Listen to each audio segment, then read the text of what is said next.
On va se poser cette question. Vladimir Poutine a-t-il peur? Peur de perdre une précieuse main-d'œuvre, peur de perdre de la chair à canon à envoyer en Ukraine. Ces milliers d'étrangers, principalement des Tadjiks, victimes de persécutions depuis l'attentat de Moscou. Vague de haine raciste accompagnée de rafles policières, la communauté immigrée est aujourd'hui devenue une cible. Conséquence, nombreux sont ceux qui ont décidé de fuir le pays. Conscient de ces conséquences, le chef du Kremlin a pris la parole hier pour tenter peut-être de calmer les Russes et essayer de les rassurer. Écoutons Vladimir Poutine. Comme il a été dit dans le discours, les 6 prochaines années devraient constituer une période d'accélération du développement industriel en Russie. La part des produits nationaux dans notre marché intérieur doit augmenter. Équipements, machines-outils, véhicules, médicaments, biens de consommation, etc.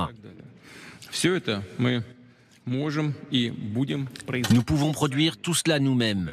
Et nous le ferons dans des volumes beaucoup plus importants qu'aujourd'hui. De quoi s'agit-il? Nous comprenons qu'il s'agit de changements structurels dans l'économie, garantissant un meilleur taux de croissance du PIB et des salaires décents.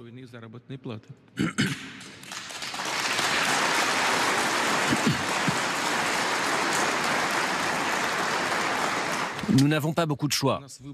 Soit nous importons de la main-d'œuvre de l'étranger, soit nous augmentons la productivité du travail. Sergueï Parkhomenko, en Russie, on a besoin d'étrangers. Et pour le moment, depuis l'attentat à Moscou, c'est la chasse à l'étranger qui est organisée, même par la police de Moscou. Oui, c'est exactement ça. Et c'est toujours comme ça après les actes terroristes en Russie. On a une grande histoire et grande expérience de ce genre d'actes terroristes pendant les derniers 25 ans.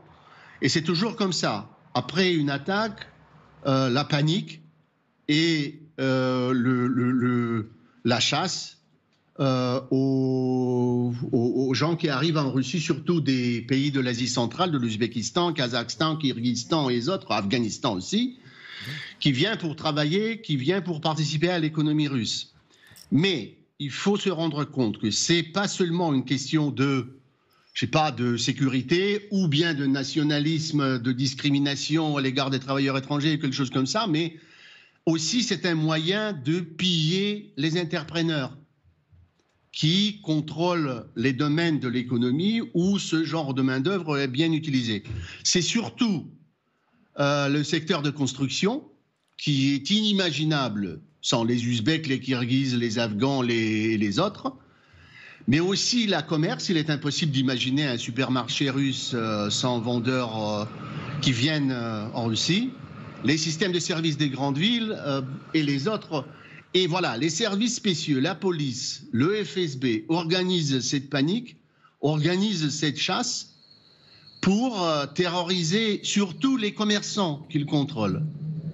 Et je dirais que c'est un domaine très fructueux de la part de la corruption. Oui, mais alors justement... Ça donne beaucoup de revenus aux services spéciaux en Russie. Oui, mais alors le problème, et on vient de l'entendre dans la bouche du chef du Kremlin, c'est qu'il n'en veut plus. Il demande aux Russes, calmez-vous, arrêtez de faire des chasses à l'immigré parce que notre économie en a besoin.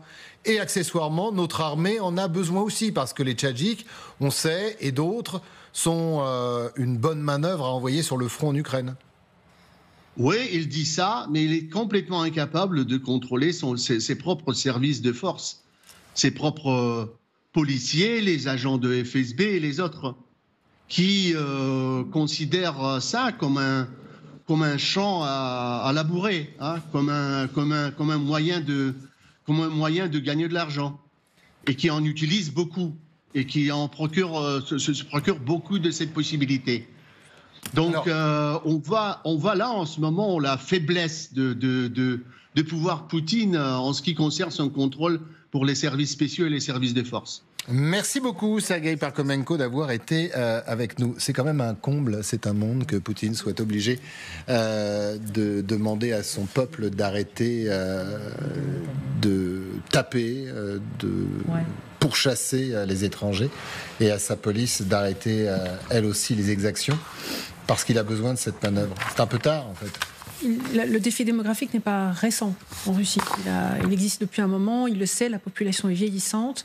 Il y a une main-d'œuvre étrangère qui était abondante, et notamment venue des pays d'Asie centrale, venant également de Géorgie, venant d'Arménie, dont beaucoup de jeunes, les jeunes trentenaires qui pouvaient être éventuellement réquisitionnés sur le front, sont partis. Moi, j'ai rencontré des Français qui sont en Arménie et en Géorgie et qui m'ont confirmé qu'il y avait un flot de Russes qui étaient arrivés, de jeunes Russes qui d'ailleurs, au bout d'un an, perdent leur titre de séjour dans ces pays-là et recherchent une porte de sortie vers l'Europe. Et là, il y a une différence de traitement selon les pays européens. Moi, je crois qu'on a là la possibilité d'accueillir un certain nombre évidemment avec des réserves, des critères, il faut faire évidemment prendre beaucoup de précautions, mais je pense qu'on a là une population avec laquelle il faut en tout cas garder le contact russe. Maintenant, Poutine est face à son propre défi, à lui de voir, mais enfin, si vraiment il avait besoin de stabiliser cette population, peut-être qu'il pourrait arrêter le conflit, ça serait aussi une des solutions. Alors, j'ai envie de vous dire, il ne faut pas rêver. Vous allez voir à quel point... Ça me fait plaisir de le redire. C'est bien, j'ai compris. Vous allez le voir, vous allez pouvoir le redire. Vous allez voir. Ce serait la meilleure solution. Vous allez voir à quel point Poutine est prêt à, je ne sais pas comment on dit, chanstiquer, déformer, travestir la vérité, parce qu'il a besoin des réécrire l'histoire. Il a aussi besoin des musulmans. Près de 20 millions de musulmans en Russie, une grande partie de la population également, c'est moins connu, à Moscou. Il y a eu cet attentat. Écoutez bien ce qu'il dit. À en juger par les résultats de l'enquête, nous avons toutes les raisons de croire que l'objectif principal des commanditaires de ce terrible et sanglant attentat terroriste à Moscou était précisément de porter atteinte à notre unité. Il n'y a pas d'autre objectif visible. Il n'y en a pas parce que la Russie ne peut pas être la cible d'attaques terroristes de la part de fondamentalistes islamiques. Notre pays est un exemple unique d'harmonie et d'unité interconfessionnelle, d'unité interreligieuse, d'unité interethnique. Quand je vous ai dit. Donc là, on est d'accord, Colonel Goya, pas de fondamentalisme religieux, ils aiment tous la Russie, donc cet attentat, ce ne sont pas les musulmans. Non, ce sont des gens qui veulent créer justement un fossé entre les communautés russes et notamment entre les musulmans et le reste de la Russie, ou attiser la colère des Russes contre les musulmans et inversement, etc. Donc, créer un fossé. Donc logiquement, ce ne sont pas des musulmans qui ont organisé cet attentat, mais sans doute des Ukrainiens, voire plus, si affinité. Oui, maintenant. Oui, non, mais ceci dit, bien sûr qu'il a raison de...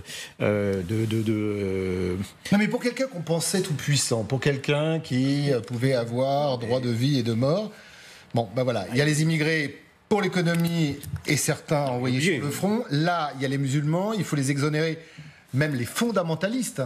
Ce sont ces mots. Il faut les exonérer de tout mot et de tout attentat pour préserver l'unité nationale. C'est dingue. Oui, bien sûr, c'est vrai. Mais en même temps, il ne faut quand même pas oublier que la Russie a, soit en Tchétchénie ou... J'allais dire, la Tchétchénie, l'Afghanistan, avant... Oui, les musulmans, notamment les musulmans russes, ont quand même payé assez cher. Donc oui, il efface un peu cet aspect. Il est dans une phase aussi de présentation face au monde arabe, d'une manière générale, face au monde musulman. Nous sommes les amis. Honorable. Voilà, il y a une sorte de nouvelle politique un peu arabe. Disant voilà, nous sommes les amis du Sud global, et dans ce Sud global, voilà, nous sommes les amis de ces peuples arabes qui sont exploités par Israël. Et les exactions commises en Syrie, ils n'en parlent pas, bien entendu. Oui, non, bien sûr. Il faut quand même rappeler que la Russie est toujours en guerre en Syrie aussi, est toujours présente militairement. Donc l'agressivité du monde russe, de Poutine contre les musulmans, elle existe, elle est réelle. Il est en train d'essayer de réécrire l'histoire à sa convenance, mais la réalité, c'est qu'il n'a jamais eu d'affection particulière pour les mondes musulmans du tout. Oui, mais son problème il est en interne. On dit toujours Russie sur ce plateau, mais on devrait dire toujours, rappeler Fédération de Russie. Fédération qui est constituée notamment d'un certain nombre de républiques musulmanes. Et c'est un paradoxe, mais aujourd'hui, visiblement, Vladimir Poutine a le même problème que Joe Biden, à savoir qu'il faut à tout prix préserver l'unité intégrale de la Russie pour ne pas sombrer dans le chaos de républiques. Bon, on parlait de la Tchétchénie, évidemment, mais ça peut être aussi la Bouriatie, et il y en a d'autres qui se rébelleraient contre le pouvoir central. C'est un risque, parce que depuis le début de ce conflit, entre ce racisme latent à Moscou et les jeunes gens enrôlés plus ou moins de force dans l'armée russe pour aller combattre en Ukraine.